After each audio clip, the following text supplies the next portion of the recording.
Welcome to the CDP, the Commercial Directors Podcast, where we discuss all things commercial directing, treatments, pitching, problem solving on set, and commercial breakdowns.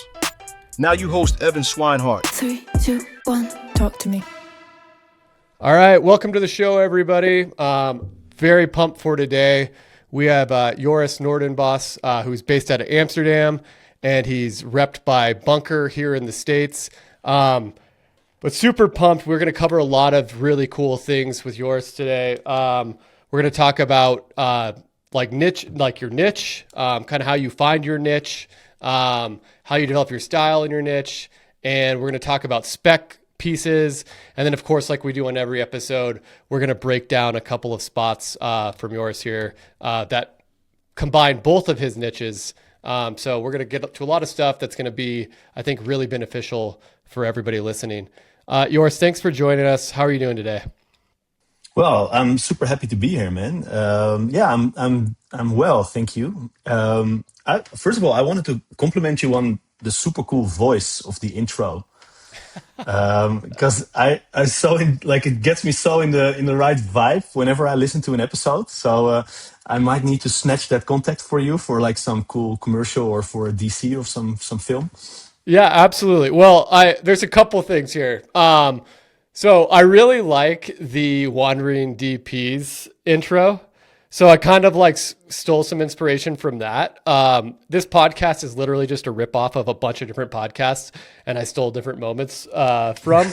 But the voice, you could easily get to because the voice is AI actually. No way. But it's early art list AI model. So I don't even know if that model is still in their library.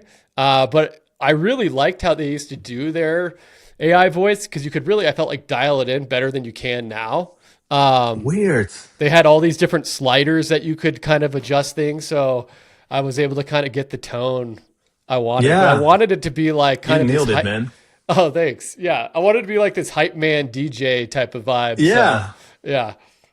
No, this is what I'm often looking for is a little bit of this hip hoppy vibe, Exactly. a little bit of this, yeah. I mean, I grew up with 90s hip hop, so that voice totally. brought it all back to me, Yeah. Yeah, absolutely. Yeah. Well, I needed somebody that has is way cooler than I am. And it was kind of the hip hop robot on Artlist. But I hear you on the 90s hip hop. One of my sons is really into hip hop, but kind of modern hip hop. And I'm just kind of what happened to the genre? I'm De La Soul, People Under the Stairs, absolutely love it. So People Under the Stairs, I don't know, but De La Soul, of course, man. Oh yeah, you got to check out People Under the Stairs. It's one of my go-tos. Yeah. Well, great. Let's kick it off like we do with every kind of episode here. Tell us kind of a bit about your journey. How did you get into directing and kind of find this career path? Yeah.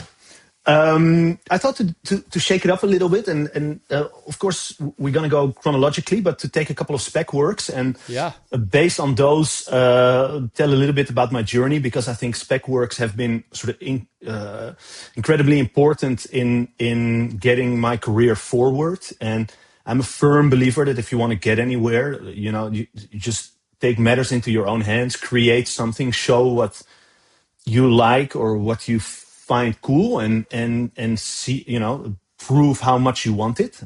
Don't wait for people to give it to you, and that's what I've been doing throughout my career.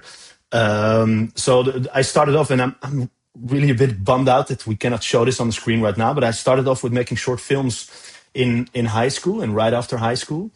And the good thing was that it wasn't so much about the equipment, but it was because it was just a camcorder, a mini DV camcorder that I had laying around. But it taught me so much because I was the writer, I was the director, I was the producer, and especially the producing your own work is I think, especially in the beginning of your career, very important to understand what everybody needs to do a good job, because you end up on set and it's not there, and you think, oh man, okay, for next time let's have that. So one of the things that I did was create a couple of short films where of which I used to apply to the Dutch Film School. They have about 6 spots for directing per year, and there's like 500 applicants. So I didn't get in, which was a huge blow. But also, like, I didn't have my hopes up that much. And they recommended to broaden your horizon as a young director. So if you're straight out of high school, they said, like, do something else. So I decided to study history. All during studying history, I created content or short films. I joined a club called Student Television. And here I took like the opportunities that I had there, because this was still in the days when like a good camera was hard to come by. Like if you had an edit computer with Premiere on it, it was like a thing. So Student Television allowed me to a little bit easier produce a spec work, and I filmed a short story of Roald Dahl. And that felt like the first time I could really like show a bit of what I could do. And like some old members of Student Television had a production company that was doing commercials. And I thought it was a very interesting stepping stone to start doing commercials, to maybe transition into fiction later on. And that short film that I made about Roald Dahl made a big impression on the guys running that company. And that allowed me to get my foot in the door there, and started as an in-house director for a company here in Amsterdam, doing everything that came in. Like if it was a documentary job, I was doing that. If it was interviewing a CEO, I was doing that. If it was making a product film, whatever it was, I was doing that. That was fun for 5 years. But then I felt, and here we getting a little bit to what we're going to speak about later on, I felt like I was a generalist, I was doing everything. And if a funny script came in, the agency wanted a funny guy. If it was like a car thing, they wanted a car guy. So I felt like as the in-house generalist, I was losing like a lot of the pitches, or even, the opportunities to work on the cooler scripts that came in, because I wasn't specialized enough. So I felt that for me, it was important to leave the nest after what I consider a bit my film school, and to find what I wanted to make, and to specialize in the hope of, climbing a bit the ladder of cooler jobs. That is how I, and here we can maybe show elements of taste. I very early on in freelancing, I was on a website of a food production company, because I had done a lot of Philips kitchen appliance films, and all those films were very product focused. So they were very much focused on the kitchen appliance, and a little bit less on the food. And I felt that I wanted to sort of boost my portfolio with a film that was much more about the food itself. And that's when I created this film called The Elements of Taste, with like a Dutch pastry chef that is quite well known.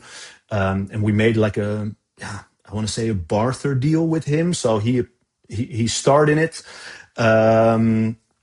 And he provided the recipe, he provided all the ingredients, and then we would provide sort of the equipment and everything else. Together we could make something that was really nice.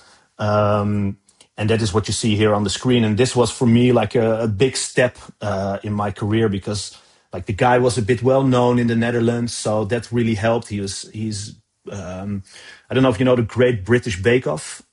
He is one of the presenters of the Dutch version of that. So, when you have a name in the work, then that helps. And if the food looks good and you have somebody like that really elevates the whole production. And for me, this was at the time really something that I could show to, when I was on a long list, to get to a short list and to be able to pitch, so to say. And sorry to interrupt, but tell me again. So like, what was your kind of like decision to like go into like food as kind of like as your niche? Like what kind of pushed you in that direction? So when I left the company that I was working for and I decided to sort of find my niche, I didn't really know that well what that niche was going to be. So that was a bit of a journey in of itself. And I figured out quite early on that I really enjoy working with kids. I find films that have kids in it usually are very fun scripts. I find when kids are on set, everybody is on their best behavior and the atmosphere on set is really nice. So I thought, I know nobody that wants to work with kids. So I thought, I'm going to be that guy that if it's a kid script, you're going to call him because I can really it's a USP. At the same time, because I had done so much work with kitchen appliances, I had quite some food on my reel. And Maurice, the owner of the production company that I was working for, started a second company solely focused on food films. But because he didn't have like a lot of directors to put on the work on the website, I arrived on that website. And he kind of in the beginning pushed to like, hey, I see that it's something you're good at. Why don't you pursue that a little bit more? And I thought, yeah, let's explore the avenues in parallel and see what kind of works. And I think this was quite a big milestone. I think the next milestone was also like a spec work that I did food-wise, which was the art of sushi. And this was made in the height of the Corona crisis. And I knew there was a production company who had like a Bolt robot, who had a Phantom camera, who had all this in-house people, and they were all standing still. There was no work coming in. So I thought, I need to approach these guys to make something awesome. And we made kind of the same deal with a sushi restaurant where they would apply the chef, the fish and everything, and we would supply everything else, and then we could make something really cool together. And I feel that this is a bit the film that for me was the big push in sort of my food work, especially at the time, to really land international food jobs. And as you know, there's like not a lot of big brands doing sushi, so you don't often see sushi coming back in commercials. So it felt a bit unique in that way. And that's the beauty of doing spec. You're not doing it for a brand. So I like sushi. I think it's tasty. I think it's beautiful to look at. So for a spec, you can take that direction. Yeah, for sure. Yeah, this is beautiful. Like I love these ending shots. So these two spots we just shared are both spec work. So can you talk about like you said, you kind of like reached out some of your contacts and resources to help get this produced.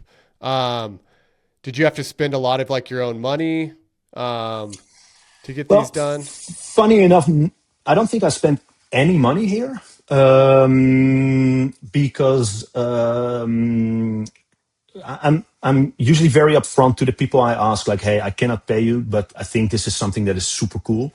It also really helps to partner up with a production company when doing a spec. So I always try to find ways to for a production company, they usually either employ some people doing production, and some of the freelancers you have good connection with because you shoot a lot with them. And then, apart from some lunch and some gas money, it doesn't need to cost a lot. If you have good contacts with rentals, or the production company has good contact with rentals, you can get this stuff made for no money at all. And that's what I also did. And I think the other, with the girl with the violin, in parallel of doing this food, I also thought I need to kind of boost the kids reel.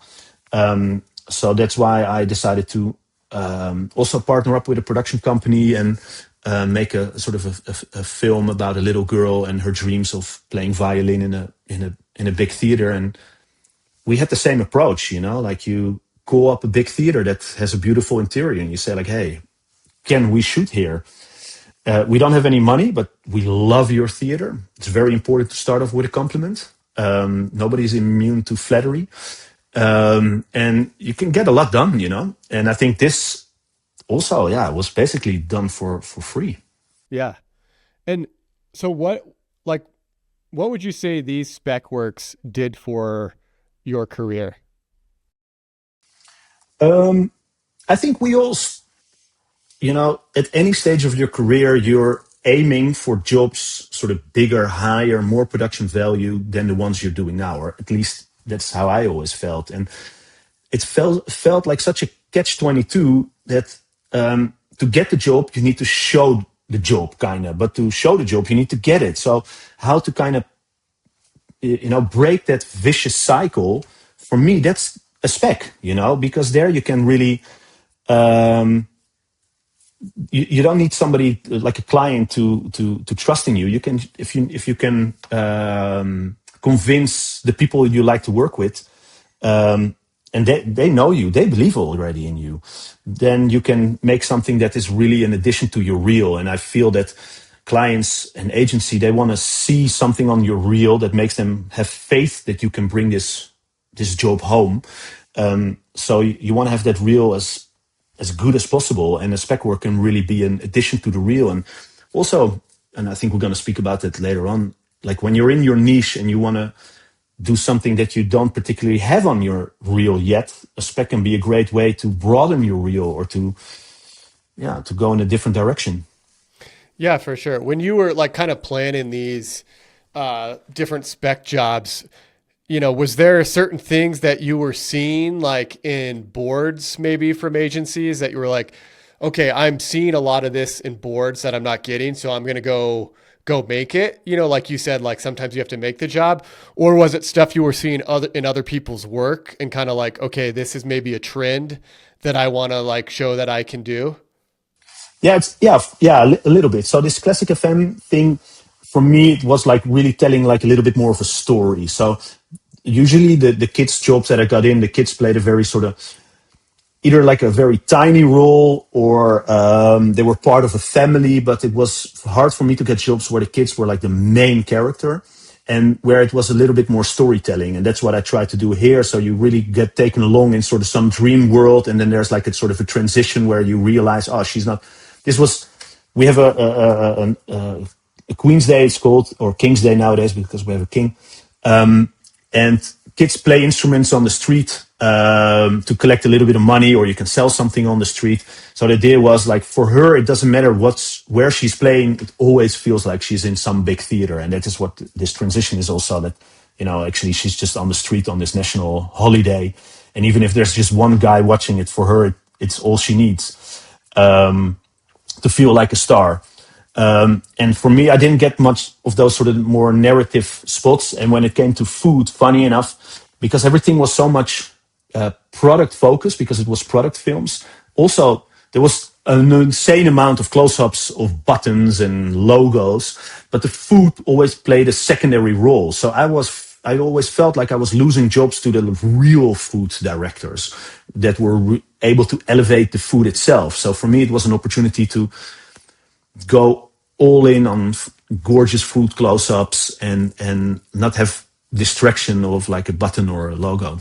Right. And once you finish those spec pieces, like how did you leverage those into work? Is it just as simple as putting it on your reel, or if you were signed with a production company, like they're pushing it? But I guess like, yeah, like how do you then kind of get that return on investment with a spec piece? Yeah. That's a good question. I think a little bit of everything.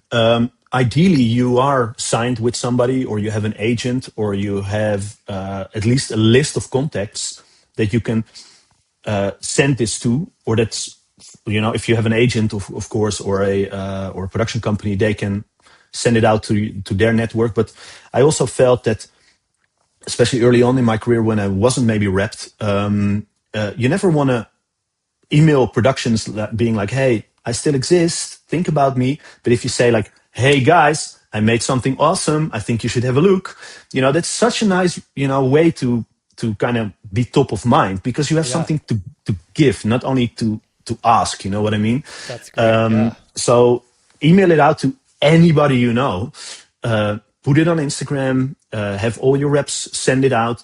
And of course, if you have reps, like boards find you. And then they look at your work to see if you're a good fit. Yeah. So you also get some eyeballs that way. Yeah. No, I think that's great advice. I love that, of like, kind of like using it as a reach out tool when you're reaching out to whether it's production companies or clients. I think that's super smart to kind of stay top of mind, because you're kind of like, showing them versus just telling them and kind of asking, because I get hit up probably 100 times, a week with those similar asks. Another question I had was, I find spec work or even like passion projects, right? Like short films, it can be kind of intimidating a little bit to approach, because it's just like, it's a lot of work to do, or if you have to spend money. But also it's like, I found it's kind of funny sometimes is there's no one to blame if it doesn't go well but yourself, right? Like there's no client, there's no agency who you're like, okay, this is why it's fucked up because they got in the way or whatever. I really wanted to do this. Like I felt like it's almost more pressure when it's a passion project or spec piece because it's all on you if it doesn't work out, right? Yeah. So I'm just curious, like if you have any good tips or tricks for, like people who are listening when they're approaching a spec piece or setting this up to kind of like to get it started and make it happen. Yeah, so I think it is intimidating, and I think it's after doing like almost a spec per year for so many years, and I've been doing them less because I've just been too busy, and the regular work, how do you say that? Like pushed all the right buttons for me, so I didn't feel that urge so much. But doing so many, there's a couple of things that always come back. Like I think it's very important to make a schedule for yourself. Like I want to get this out by then, because that is your sort of like your stick that keeps you going, like hits you on the behind and keeps you moving forward. But you will never make that planning. It's always going to get pushed. Nothing has ever been on time because you're dependent on other people. So it's always going to feel like 2 steps forward, 1 step back, 2 steps forward, 1 step back. And it's just the nature of it. And you got to be okay with that. And here's incredibly important to, on the one hand, look to the top of the mountain because that's where you want to go. But at the same time, take it step by step. And for me, the most important is find collaborators because then it becomes real. For me, it's always been, okay, I need productional help and I need a DOP. Because the productional help takes a little bit of that weight of having to do it all, having to take care of everything. But I wasn't always able to. But if you can do it, or ask somebody to be your productional help, to manage some little things for you. And if you involve a DOP, what that's going to do for you, maybe that's the most important tip, involve a DOP. Because then you start to have very interesting creative conversations that are going to get you excited for the project. And that's going to be that sort of dopamine hit that keeps you going forward. At the same time, these guys know gaffers. These guys know camera assistants. These guys knows rentals. So once you start to involve a couple of freelancers, then a lot of the productional load is going to get less because you can just say, hey, who is the gaffer that you think is going to do this? Can you call him for me? Because he's going to do it for you, not for me. So kind of, how do you say that? To delegate wherever you can. And the way to get these people on board is to be super clear. Like, this is what I want out of the project. What would you like to get out of a project like this? How can we make this real worthy for you? Because that is a question they don't get asked a lot, like they also struggle with the same things like clients breaking down their vision. So if you can find people that your vision aligns and they feel they can get something out of it as well, great, they're going to run for you. So choose also wisely. Sometimes it's good to choose somebody way above your league because they will elevate the whole thing. But sometimes also good to get like a young dog who's super eager, who's going to go the extra mile. And yeah, I would explore both avenues. Yeah, that was kind of my experience. It was honestly, it was kind of a mix of what you just said. Is I found there was people who were really down to do it. So maybe it was like a second AC who was like, "Hey, I'll first," because they were trying to become a first AC. Yeah, exactly. And so I was like, "All right, yeah, let's do it." And they're kind of young and hungry.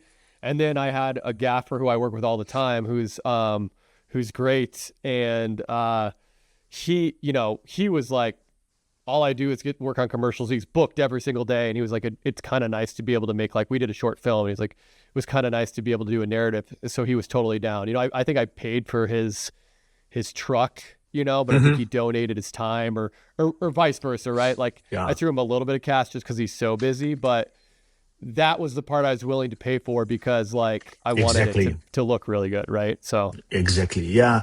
So I mean, my wife is also a director, and we made 2 spec works recently for her as well. And here we couldn't get around of paying some money because I mean we have a family now, we are busy, so sometimes it's just easier to pay a little bit for certain people because then you get the good people with no fuss. And so I don't want to say it's always possible to do it entirely for free, and it could be really worthwhile to pay a little bit. So if you can invest, it's always good. And I think it's always good to think about, like, if you can pay a lot, at least find somebody to cook good food on the day. And you know, you don't want this to feel like film school.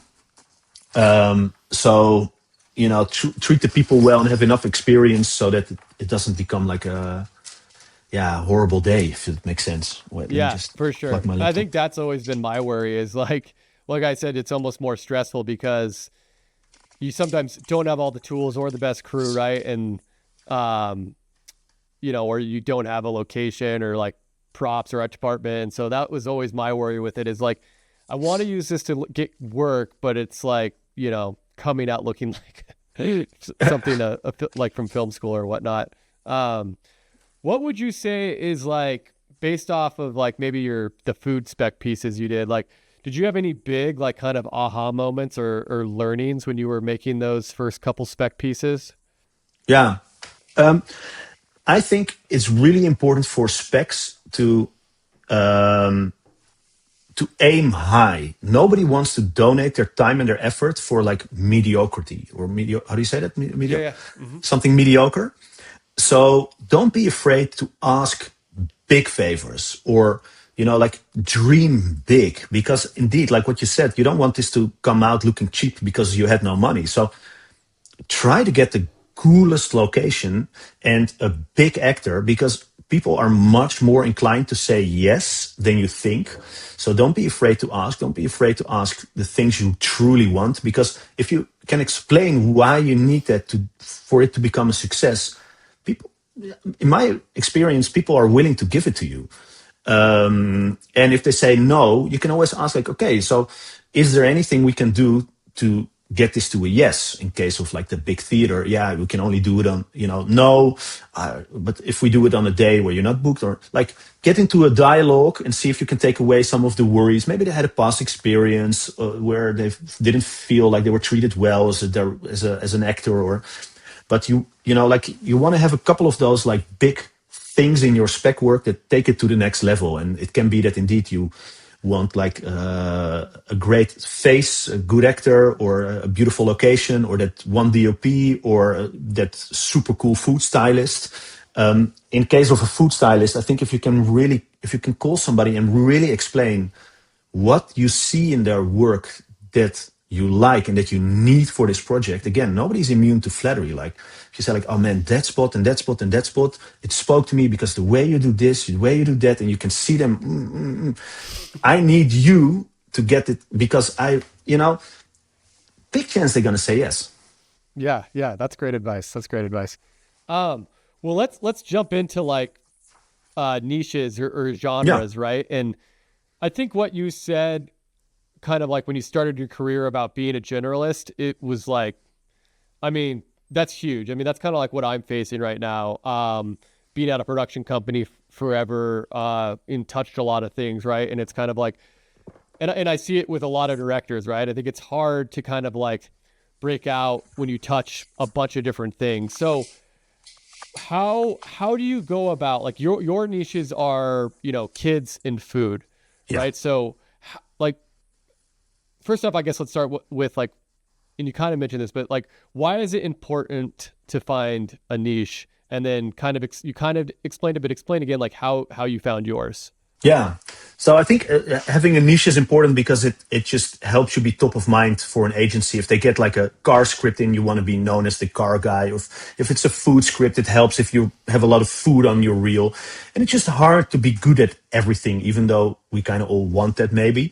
So for me, it was specializing was a way to get a deeper understanding of a certain type of filmmaking, let it be, for instance, food or how to direct kids, and then be known for that. So when a script has kids or foods, that they think of me a little bit easier. And coming back to your question on how to find your niche, I think it all comes down to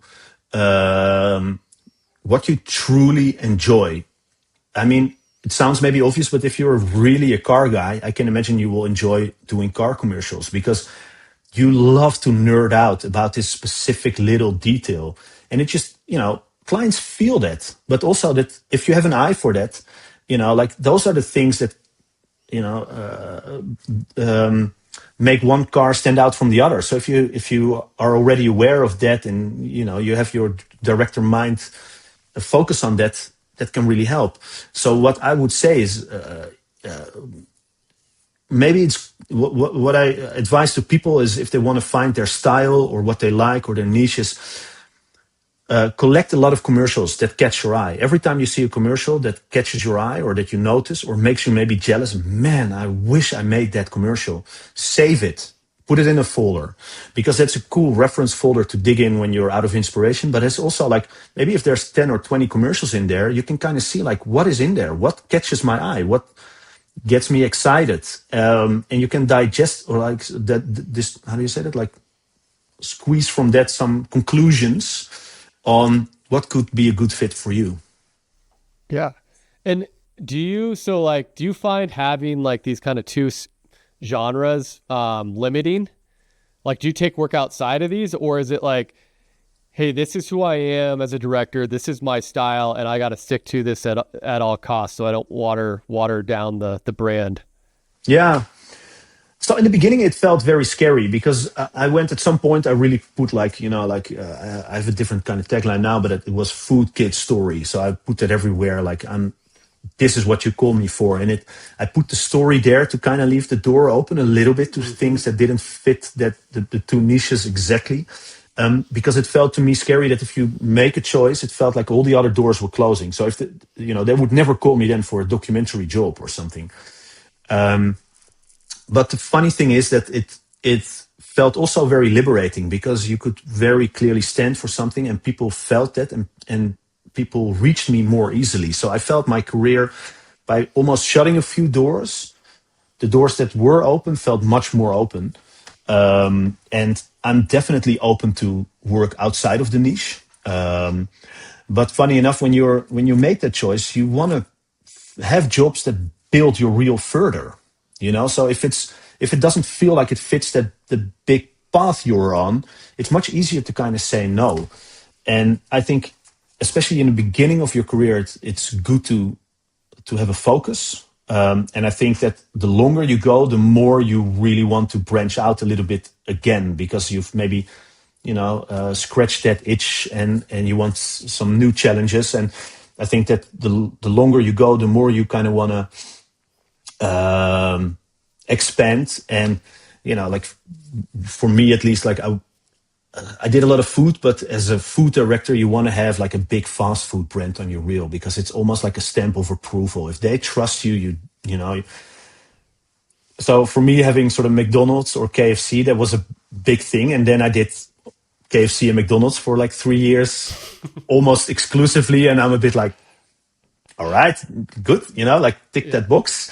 And now I notice that I'm, outside of these niches, I feel like I have quite a distinct style with a lot of camera movement, dynamic angles, a bit similar to one of your other guests, Jason. And I think that's applicable to other products as well. So I wouldn't mind to sort of use some of the tools that you use in tabletop and bring to life different worlds. And that's why I think iPhone commercials are so cool, because they use a lot of like tabletop techniques or I really enjoy Jason's work that he used those kind of tricks to bring to life a power tools, and I think that with the skills that I have, I could push that even in a little bit further in a different direction, where like being macro on a blade, cutting through wood, or all these little details that you can even focus more on.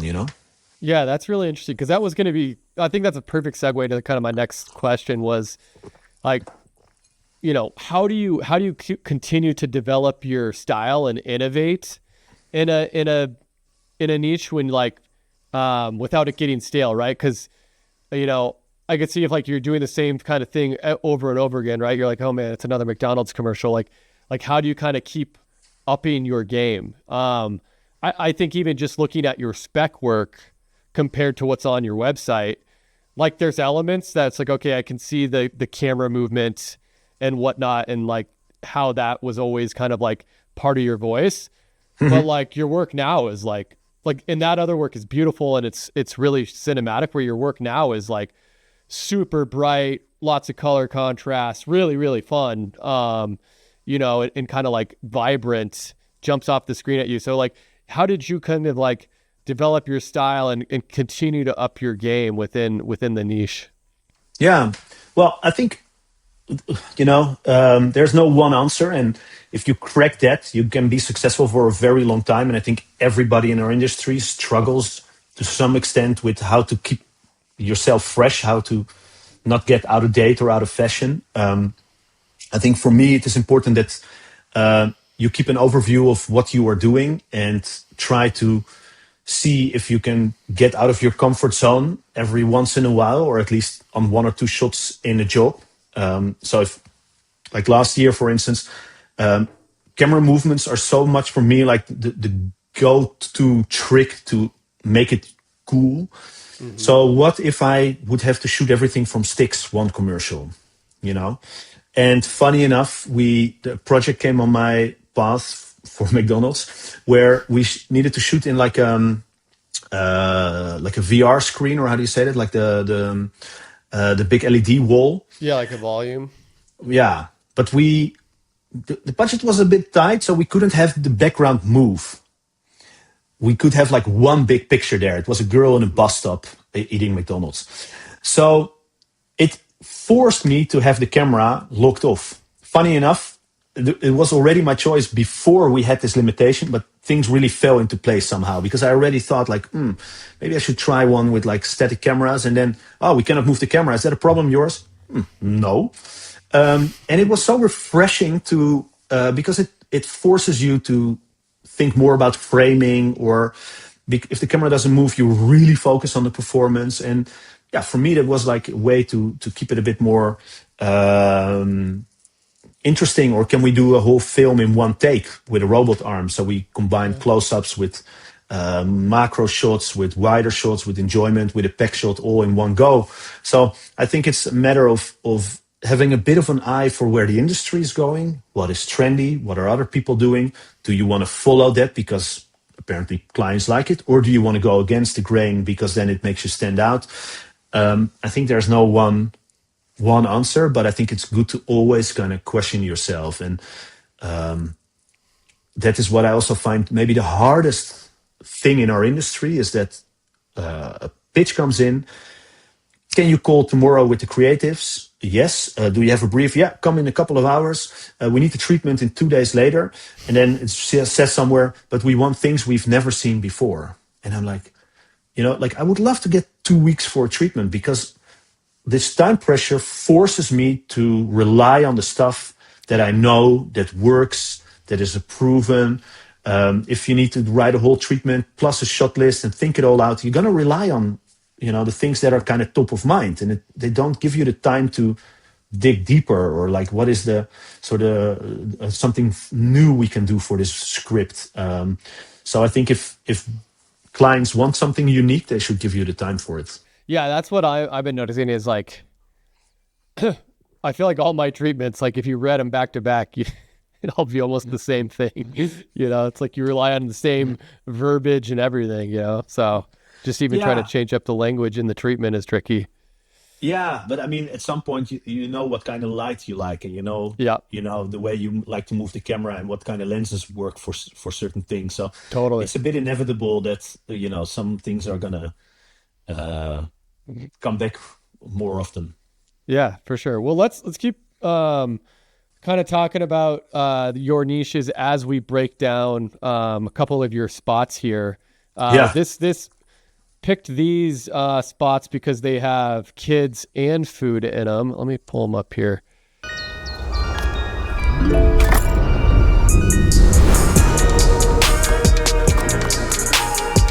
Some ballerinas reach new heights. What makes the difference? She gets it from a spoonful of Blue Band, packed with just the right levels of omega-3 and 6. Because what's built in the kitchen is seen on stage. Blue Band, a spoonful of difference. Okay, great. Well, so let's just first talk about like, where did this job come from? Was this through agency, rep, like production company? How did this come about? So I was approached by a Thai production company. So this was shot in Thailand. And a little shout out to Beryl, who found me through Instagram and tried to work with me already earlier. And we couldn't make the schedules work. And for this one, I was available. So she reached out. And this is like Bangkok is a little bit of a hub in Asia for film shoots. So the agency was in Singapore, but we shot it in Bangkok. And when this landed on my desk, I had the feeling like, man, if I don't win this one, I don't know what is going on, because I feel this has literally everything that I'm known for. This is mine. So I put a bit of extra pressure on myself in during the treatment. But I felt I was a very good fit for this, because it has kids and food and everything that I stand for. And then when you got this, like, is this pretty much like as boarded, or were you able to kind of like give ideas and add some punch ups to the spot? So I stayed relatively close to what was there, because there was so much that they wanted to pack in one commercial. So they wanted to have like a cool transition. They wanted to have like of course the kids doing sports. For them it was immensely important to have that spoon in there, because the whole campaign idea is a spoonful of difference. So the spoon should signify the difference. Personally, I find it sort of the lamest part of the whole spot. I hope nobody's listening from client or agency, but they wanted, of course, the food shots in there. They wanted to have the omega-3 and 6 somewhere incorporated with the butter. So it had a food demo. So a lot was in there, but I felt it was up to me to kind of execute all the little elements to a high standard to make it sort of feel more than the sum of its parts. So how do we do those things in a good way so that they feel that the whole spot kind of flows together and it doesn't feel like a collage of ideas? Right. Well, let's start with kind of working with your talent here, with working with the kids, like, because it's like you have a kid you're working with, but then two, I imagine there was a language barrier. Maybe not. Maybe she spoke English too, but like, what was it like working with your talent here? Yeah, so I think maybe you can also play, while we chat two of the others. So funny enough, we did 4 spots in one job. So it was badminton, running, and ballet.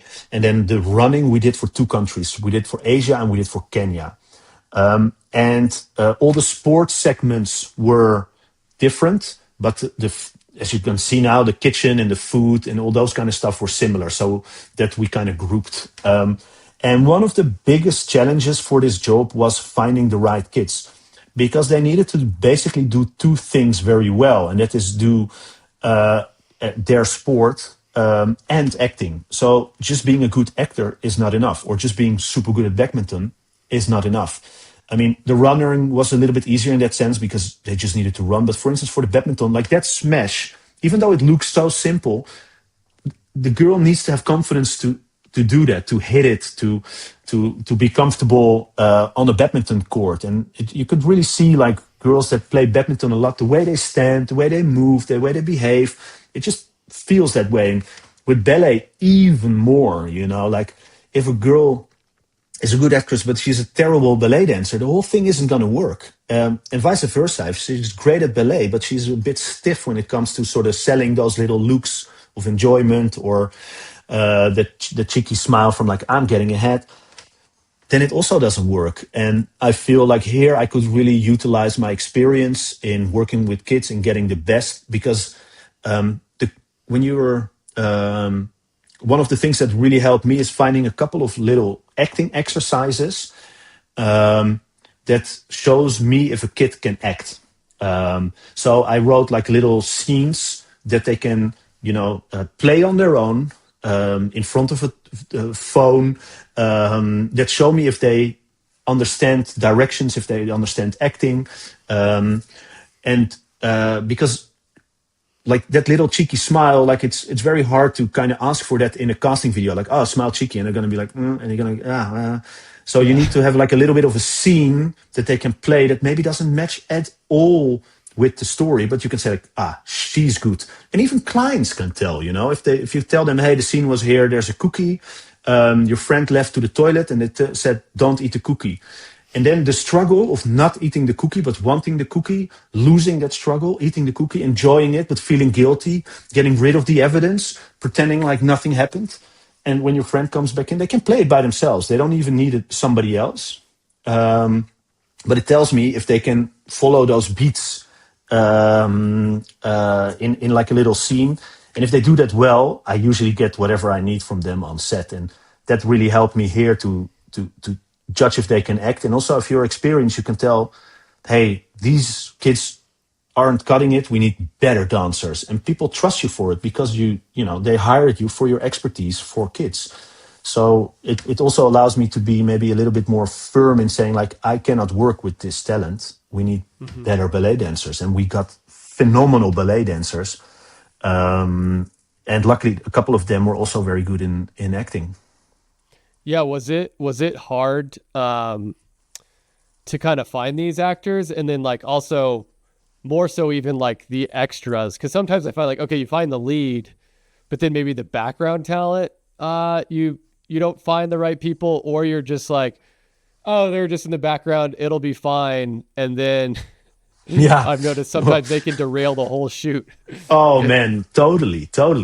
No, that's always like the people you least expected of. So for instance, in this case, the parents were all extremely experienced actors. So when I asked for like previous work, there was like a bunch of work that was sent in.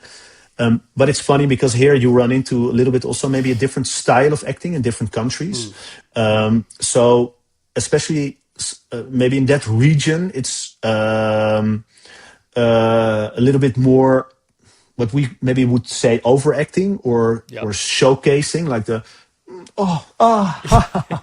you know, and that Right. I would find a bit cringy. So these people were very good, but you could tell that they would immediately slip into their normal groove. And it, of course, we had 4 sets of parents, and some were like easy to work with, and others were a little bit more like modelly or a bit more sort of this. They have a trick, you know, and they get asked for the trick, and that's why they are so, you know, often booked. But that was maybe not the trick that I wanted from them. But luckily they were all super professional and were able to give me what I needed. But I still think that here and there it's for me, and this was a bit what the job required. Maybe it's a little bit too happy family. All like sometimes it's nice if there's something is a bit more edgy, but that wasn't the job, you know. This was one happy story. And how do you kind of handle that? Let's say like, and specifically with kids where maybe you're not getting quite the performance you want, and it's, let's say, kind of overacted. What's kind of your approach to that? So I think it all begins with casting. Like you can really do yourself, and this goes for kids, but it goes for any actor. But you can do yourself such a big favor in finding somebody who gives you in the casting what you're looking for, because that means that you don't need to bend over backwards to get it from them on set. So be super specific in what you ask from them during the casting. I feel that really helped me is writing these little scenes, having them ready. So whenever a casting comes in, I can just select a couple and so you get already in the casting a good sense of what they are capable for. And then I think on set, it usually helps to establish a lot of trust, to take the time, especially with kids, build an emotional connection a little bit, take the time during the fitting to have a chat, to get to know them, to speak with them. In some countries, that's easier than others because you speak the same language. But try to find a way to bond with them. Become the familiar face. Become that safe spot in on set. Especially in Asian countries, there's a lot of hierarchy on set. There's a lot of politeness. So they look up to you. So be aware of that. That the kids, so. I always try to maintain a certain level of distance. I'm not their friend. I'm a work, person, and they kind of work for me. But it doesn't mean I shouldn't be approachable, that they shouldn't feel safe. Like they shouldn't feel like if they did a bad take, that I'm judging them for it, So I always try to be, take the time to speak after each take, go up to them and say like, hey, I really like what you were doing, but shall we try this? Like, I think, one of your previous guests, Syra, also mentioned something like that, that even like the slightest negative comment can throw an actor off. And I think kids are especially sensitive to this. So always try to say like, hey, super good job. You're doing it awesome. But how about we try it once with this of, those guys behind the monitor in client, but they want this, that can really help. And for me, it with kids, it usually helps a lot to create some sort of backstory where you can say, like, if you give them a lot of context, it usually helps them to way better understand what is going on and give you a better performance. Do you ever worry about, kind of them getting tired or kind of running too many takes with kids? Absolutely. I think the way I see it, if I protect the kids, I protect myself. So in a lot of countries, labor laws protect you already very well. So kids can only be a certain amount of time on set, and that helps you to kind of make sure that they are not overtired.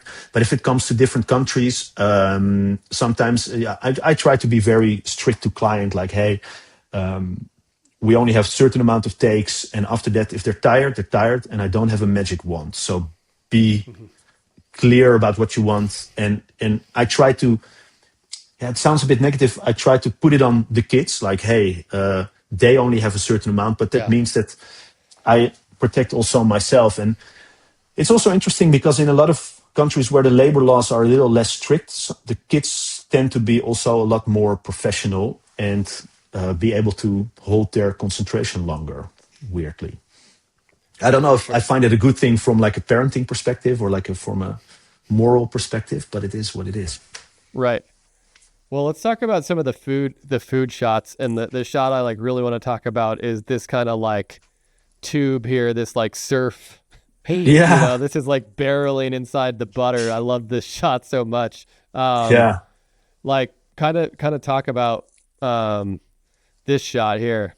Yeah. So let me start off by saying I wish I came up with that shot, but unfortunately I didn't. It's I think Lurpak is probably responsible for coming up with this one. It all begins with testing because you cannot find out the dynamics of this on set because there's simply no time. And especially during this shoot, we were running 3 sets at the same time. So we had 2 different food units. So there was a unit shooting this, there was a unit shooting the time lapse of the thing melting, and then I was shooting the scenes with the kids eating with their parents. So I was trying to divide my attention. So then it really helped that everything is abundantly clear. What is the texture of the butter? How shiny is it? Even apart from what is the dynamic of how do we make the butter curl? Funny enough, it's simpler than you think. one of the tricks we often use in food is oversizing things. So of course you can sort of make the camera smaller by using a probe lens. I don't know if everybody knows what it is, but otherwise Google probe lens. It kind of makes you feel like a tiny person standing on the kitchen counter, and because it's kind of long and small in diameter, it can reach in places that are otherwise hard to reach. But the second trick you can use is scale up things, because that makes the camera feel small. So that girl is probably like, I don't know, 1 foot big, kind of, if you would lay it down again. So the way we did that is we had like quite a large surface of butter on a metal plate, and that metal plate was quite thin and it could bend, and it had a stick on it. So if you pulled on the stick, it would lay flat. But if you could kind of move that curl, and it would allow us to do a lot of takes to kind of get that right. So it was a probe lens pushing forward and somebody just kind of operating the wave That's awesome. at the same time. And that little horizon tilt that I think is in there, that really kind of sells the barreling effect of being sort of in the wave where you kind of get tumbled. And one other thing that I thought was really nice, and here I need to give credit to my treatment designer, is that they wanted to have something of like having the omega-3 and 6 letters sink into the butter. And I thought, but it's really weird, because then the butter needs to melt. And he was playing around with AI, and he came up with the idea of having the letters stamped into the curl. And when the curl melts, of course the letters disappear. But there was, I thought, such a clever way to incorporate the letters, which are a bit artificial, in a way that still feels part of our universe.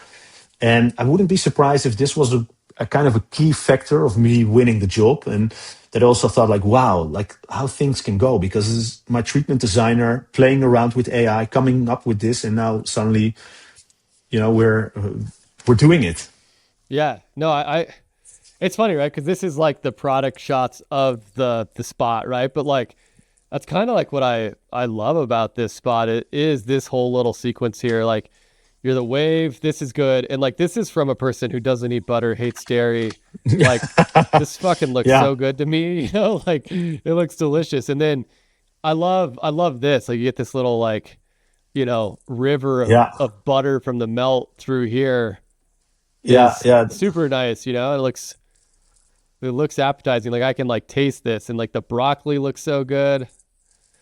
It's funny because that shot, like, up until the moment of shooting it, I firmly believed it was never gonna work. And I had already like 5 contingency plans ready for what else we could do.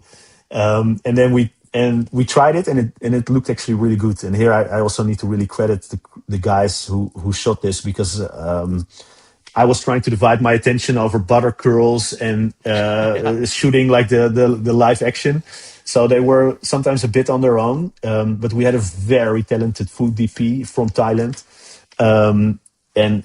Together with the food stylist, they really made this work. And I also feel indeed what you say is here, the other ingredients really help elevate the whole taste appeal. So it's not only the butter, but it's like all those textures, like the soft, smooth champignon, and then that flowery texture of the broccoli. That all helps. And when you did this kind of omega-3 and 6 here, so was this actually in the butter, or was this VFX? No, it was actually in the butter. So, oh wow. I cannot speak highly enough of the crews in Thailand. Like, if you ever get a chance to shoot in Thailand, man, like, it feels like you have your private film army. These guys are so good and so disciplined, and the sets run so smooth, and they test everything so extensively. So what they did here, and because they are so skilled, they made like a thing out of wax. Then they made a mold out of that, and then they could produce sort of endless. So maybe I think they 3D printed it, or I don't even know, or forgot. Like, but they had one, and then they made a mold, and then they could just make endless butter curls. And then we just shot like 10, 20 takes of this thing melting. But the way you see it here, the thing was like this big. Yeah, because of course there's a sense of skill. So what you see is basically how it was.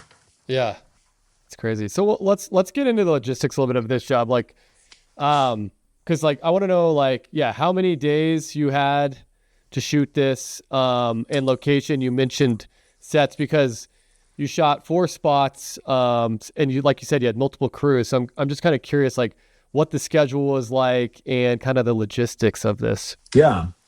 So we shot this, I think we had 2 days in the house. And in the house, we shot, of course, that whole opening sequence. What you see here, this dinner sequence, and all the food shots. So I think there's one shot not in here that is in badminton where they're kind of cooking together.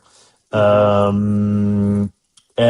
that was kind of 2 days of this opening shot with the transition, which was a whole thing in of itself, of course, because we needed to kind of have one smooth move towards each of the sports arenas. So maybe if we pull up the badminton or the race, you can see, because I think it's even more clear there. And then we had 1 day for running, because we had that with both a Kenyan boy and an Asian boy. And that meant that all the background extras were also needed to swap out. So we needed to shoot 2 spots in 1 day. And then the badminton and the ballet parts we filmed also in 1 day. So kind of up until lunch, we filmed in the badminton place. And then in the afternoon, we filmed in the ballet hall. And then so which part of these were sets? Were all the house? It's real. It's a real house. Yeah, it's a real house. It was a lovely place. And that's what I love about shooting in real houses, is that you get all these little details like that skylight, those beams.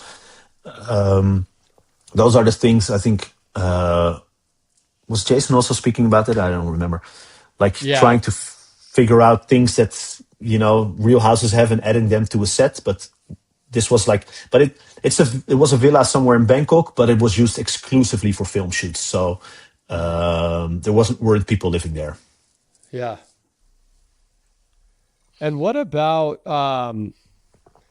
when you're doing food? Like I've done a couple food jobs, and I don't know.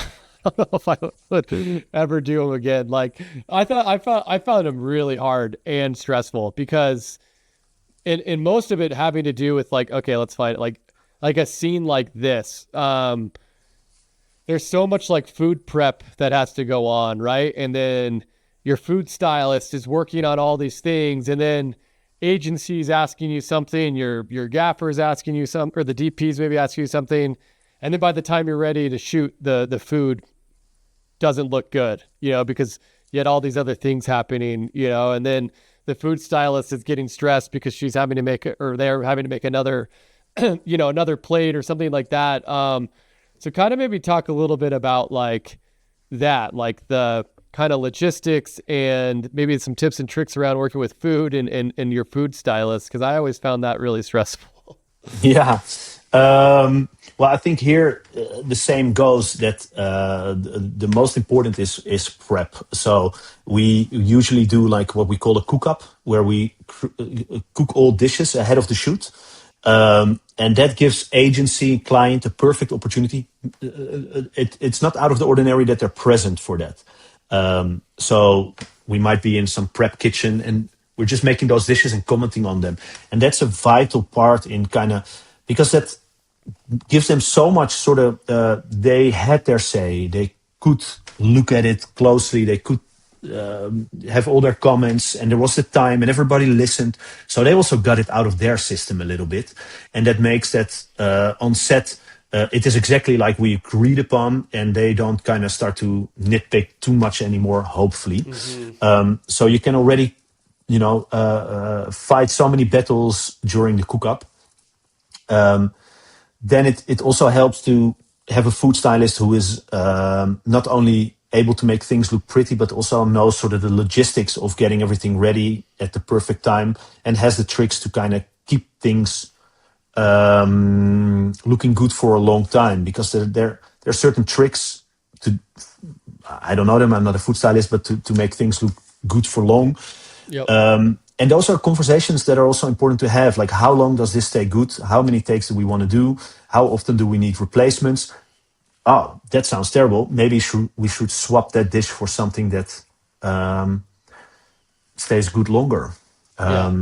So there isn't, like, I would say, like one magic thing that can help, but I think if those factors all combined make your life a little bit easier.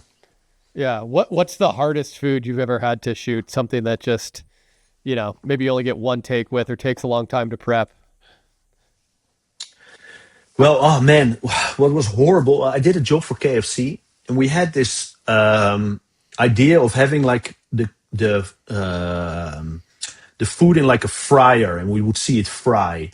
And I never done that shot before. And how we planned to do that was have like a glass tank, have some water with food color in there, and have some tubes with bubbles running through. So you have the feeling of being in a fryer, and then we would have like the food turning. But the client had said, for us, it's vitally important that it's real chicken.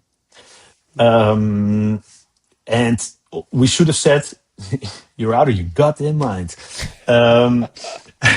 Because it's not possible. But for me, being the first time and how things went, and I think everybody wanted to respect the client, so we said sure. But what happened was we had like real chicken that was breaded. So the moment you drop it in hot oil, the breading starts to bake, so it stays clear. But the moment you started to throw it in water, of course, the whole tank clouds up. Yeah. And that was so tricky, because then you like 2-3 takes. You needed to get all the water out of the tank, clear the tank, put fresh water in it, do one take. They see all these things float, and the only thing you want to say is scream in their face, yes, because it needed to be real chicken. But of course, right. No, we're gonna. So there's people fishing out all these particles, and it was just hellish. So I've done that shot now numerous times, and either we use fake chicken that doesn't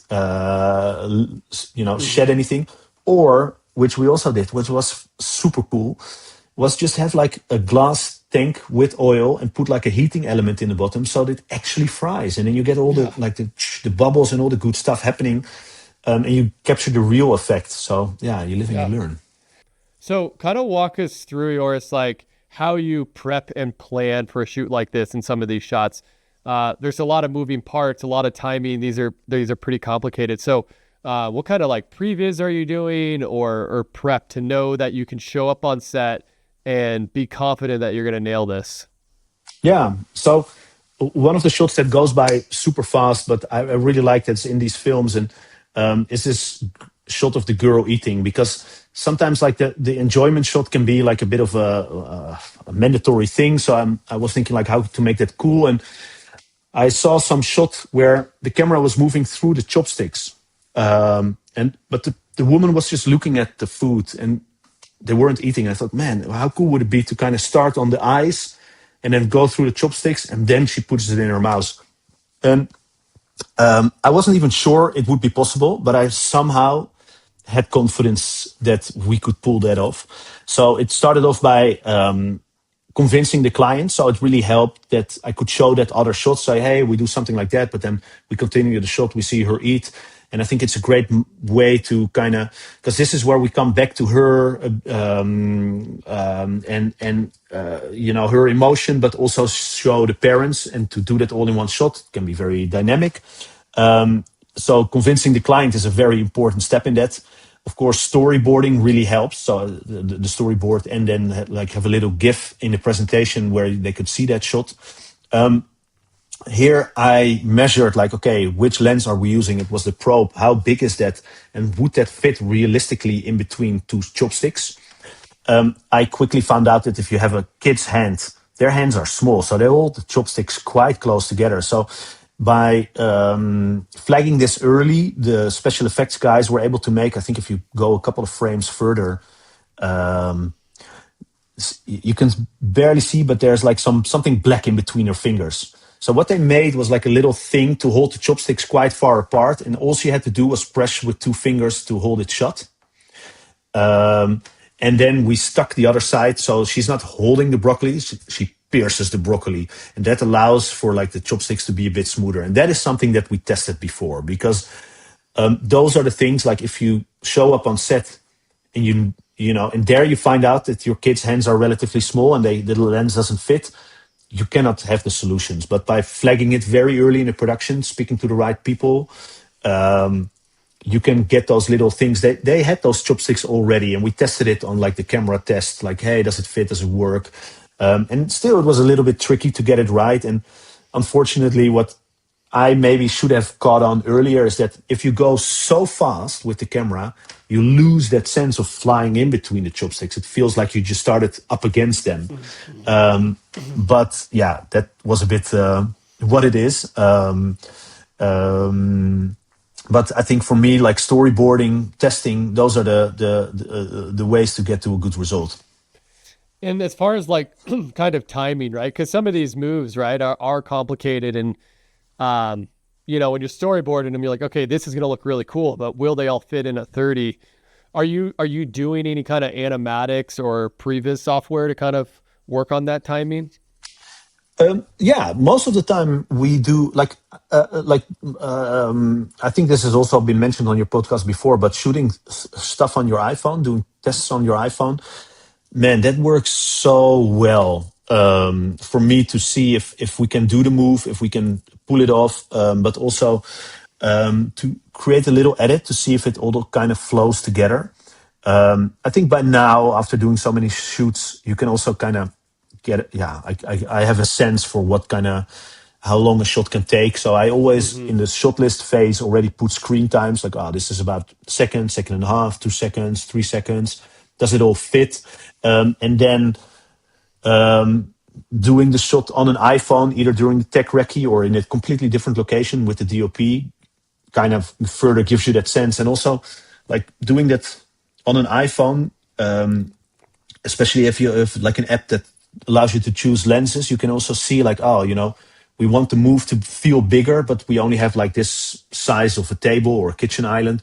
Let's go a lens wider and just make that space feel bigger, or the other way around. So for me, that is always like a good way to, with the DOP and an iPhone, just make your shots, because that also can sometimes prevent you from such big continuity errors. Or it can help you think like, hey, what can be the bridge between those two shots? Is like, hey, if she in that shot already turns her head, and then in the next shot she turns her head as well, and then we have an even smoother cut.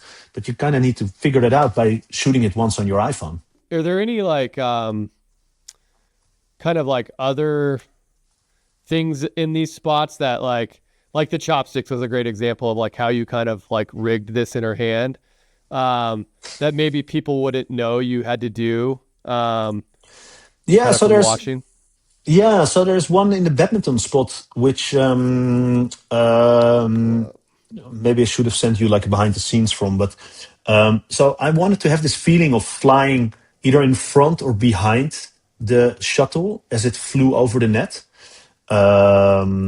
And here, again, I need to give props to the special effects team, because they knocked this one out of the park. So my idea was to do this on an Insta360. I wanted to make the shot even more complicated by having like the girl hit the lens.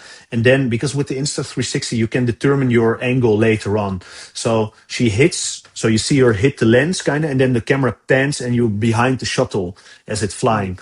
But we didn't have the time in the edit for that. And also what I underestimated a bit is how wide the Insta360 actually is. So you saw like the whole crew and everybody, and you saw me holding the stick. And so I had to simplify it a bit, because that's the Insta360 is on a stick here. And then they had like a little arm coming from the stick with a motor that was spinning the shuttle. And they had a little magnet on the front of the shuttle that connected to the motor. And then they had a shuttle with the magnet on the back. So we could choose if we wanted to be behind or in front of the shuttle. And it was such an ingenious little device. It was so simple. But if you would need to get that built either in Europe or in the States, it would be such a big thing. And they just, they didn't even blink when I asked, and they just had something ready in a couple of hours. But this was such a fun shot, because this was like one of the last shots we did before lunch. It was just me running with the stick of Insta360 with that little device on front and just yelling at these kids, pretend to hit it and go on and back. And we just did like 4 or 5 takes in one go just to get back on schedule. But it's such a little, if you see the whole spot, it's such a quick transition, but I feel like it's it's cool. You know, you're flying with the shuttle over the net in that space. And I can imagine a lot of people assume that it's like two plates. So we shot the shuttle against green and we shot something like a plate. Heck, maybe it would have been even easier, but I kind of feel like you feel it's real somehow. Yeah, no, I was wondering how you did this. And I thought it was just, rigged to something and you kind of like painted it out, but I wasn't sure how you got it to spin like that. It's awesome. Well, we needed to paint like a little stick out behind the shuttle. Actually, we needed to paint like a whole crew out that was standing on that little green part to the left. Over here. Yeah, and it was like a bunch of like flags and lamps hanging on the ceiling, but they were able to get that all the way. Yeah, that's cool. So that was what, for me, this job made, like, why this was one of the highlights of my past years. That apart from, having scripts with kids having fun playing a sport, which is super fun. There were some cool full shots. We could even, do like little tricks like this on top of it, which made it like hugely interesting for me. Yeah. There's so much I want to ask you, but we are getting long on time. But one thing I do want to cover really quick before we kind of get to our lightning round is, so you're doing all this pre-pro and planning and testing, but you're working with crews, that are in a different country. Yeah. Like how does that kind of work, right? Where like you have these complicated setups, and it's easy, right? If like you're working with like a local crew, right, in your backyard, and you can be like, hey, let's go to this production house and we can kind of hash this out together. But how do you go about like kind of testing and working with crews in different, completely different places? Yeah. Well, I think that is for me one of the things that I love about this job is that, like making something cool is one thing, but doing it with people you don't know in a country you're not familiar with is like a whole different thing in of itself, but it feels like such an adventure. So it's ideally you spend some time before the shoot in that country, which has gotten a little bit harder for me now that I have a family, that I don't want to spend too much time away from them. But I make it a point to have like the DOP attend like some sort of rig test and me attending like some sort of food test. And sometimes we even do two of those where they already show some things at the rental and they send it over, or they do like a little food test and they send it over, and then we do another one when I'm there. And I found out that the hard way that people can be super good, but you don't know who are the good ones. So you always need to kind of be super strict in saying like, I need to see it. Yeah, but it will be all right on the day. I'm sure it will be, but I need to see it. Just don't take no for an answer, because it's everybody's in the end looking at you. And you can say, but the guys, but it's me. So be super clear. Like I don't have a writer, but I am super clear to production, because oftentimes there are some food specialized productions in the world, but there's oftentimes when it's a production that isn't necessarily, specialized in food. So they hire me as the food expert to tell them what I need to get to a good result. So it is very important that I set the stage, or I set the requirements for this to go well. And one of those requirements is I need to see each and every shot. I need to have it tested. I need to have it we need to look at it physically in front of us before we go to set. And if I'm not happy, in the nicest way possible, you need to push them to test until you're happy. And luckily, production is often very willing, because then you seem to know what you're doing. And it also takes, for them, it's easier to have some food prep go way longer than to have a whole crew waiting. So that's also what you can explain to them. Like, guys, if you want to move on now, great, but then I cannot guarantee we get it on the day. And I bet that this is cheaper to do it now. Yeah. Yep. No, I think that's great advice. And it's, that's a bit the thing. Like, you're traveling to a place with people you don't know. So it's so important to always be super kind, super respectful, polite, but be very clear about what it is that you need. because there are countries where you're going to hear a lot of yes, but not every yes is a yes. And then you need to see it. For sure.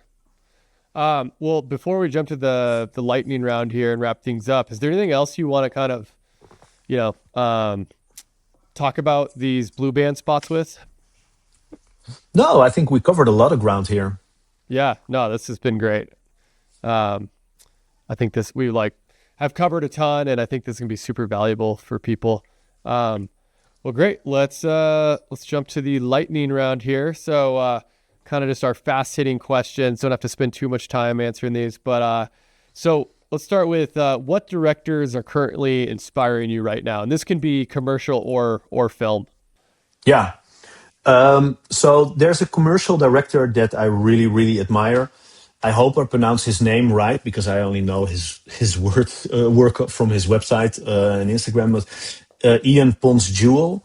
I assume he's British, and I think he goes basically against everything that we just spoken about, like having your niche, having maybe his niche is just being fucking weird. And awesome at the same time, because not one spot looks like another, and there's always something boundary pushing, weird, funny. There's always something like truly, unique in it. And he has a spot about eggs, and it's just like a fever dream of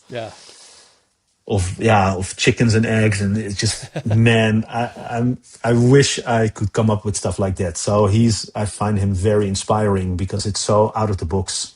Yep. Yeah, I know exactly what you're talking about, and I know that egg spot you're talking about. And from what I hear is he's constantly working to just. I bet. I mean, he has a section on his website like, if I don't respond, assume I'm not interested. And I thought, wow, if you can get away with that, like. That's something. And there's also a Dutch director I really admire. He's called Niels Lacroix. He's a food director that I don't too often pitch against, but I feel we're operating a bit in the same space. But he's always like doing something also unique in the food world, and he's always a bit my dot on the horizon of where I want to go. And I feel it's good to have somebody that you kind of look up to, but it's not too far away from you. So it pushes you forward. We also work often with the same DOP. So yeah, I really enjoy seeing the things he does. That's great. What inspires you outside of directing? I like spending time with my kids, especially also being a kids director. It is nice to see the world through their eyes and see how they see the world, and how they learn stuff and how they can truly play and fantasize. I find it very inspiring to see my son develop his fantasy every day. Yeah. How old are your kids? My son is 2.5, almost 3, and my daughter is 5 months. So oh, wow. I feel like I'm a bit on the beginning of the journey with kids, but with my son, it's already like the way he plays. It brings back a lot of memories. Yeah. Yeah. Have you taken anything away from like them that you were like, okay, I'm going to use this in a spot? Well, one of the things that I see him do, which I remember from my childhood, that we're also now I put in a treatment for Playmobil, is when you put your head on the table when you play with like a car and the car looks huge. That's the effect that I think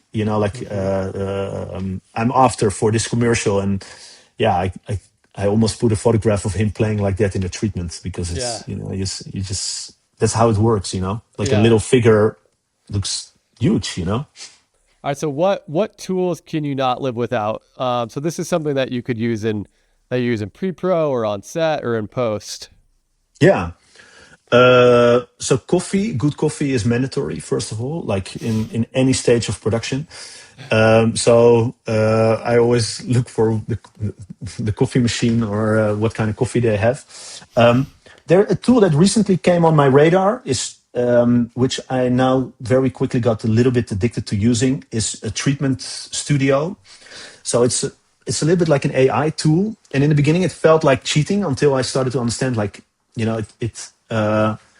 this tool is designed, and I'm now speaking with them to develop it also a little bit further, is to is designed to bring out my vision in a better way and to make sure I touch everything that needs to be said in this treatment. And what it essentially does, it allows you to upload the call with the agency.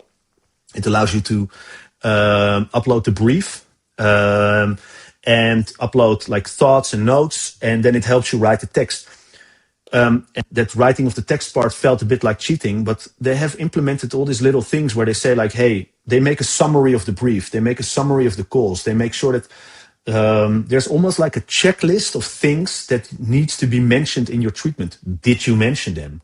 And I find that it's now, it allows me to very quickly produce text for a treatment that still feels like me, because I can even tweak my writing style by uploading all my previous treatments. Man, it sounds like a sales pitch, but it's I'm genuinely so like stoked about this tool because it allows me to work much faster, but still it's not it's still me. That's my vision that's coming across better. Okay, so the next question is, we always have the previous guests leave the next guest a question. So this one I thought was kind of perfect for you because it has to do with food commercials. I don't know if you're going to know the brand exactly. It's a U.S. brand, but it says, or they said, what legendary director would you want to see direct a Bush Beans commercial? Yeah. I'll be honest, I had to research Bush Beans commercials. And I think they made a lot of improvements over the years. I think they got funkier and funnier as time went on. So kudos to them. I had a big think about it. I think, well, I already mentioned Ian Ponsjul. I'm curious where he would take this. Or Yorgos Lanthimos. I don't know if you know this director. Yeah, he did some phenomenal feature films, and he's does truly like a bit weird things. Like I don't know if you see, the movie Poor Things, for instance, from a couple of years ago. Like I would be really curious with his visual style, with his way of storytelling, where he would push like the dog and the characters. Yeah, that would be great. Okay, cool. And now it's your turn. If you'll leave a question for our next guest here. Yeah. So I've been, on the one hand, I thought, I can ask something like, when was the last time you did something for the first time?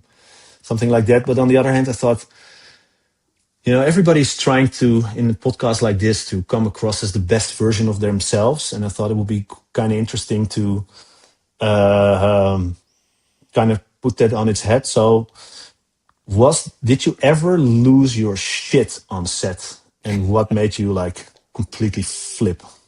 Hey, I think that's a great question. Yeah, I love that.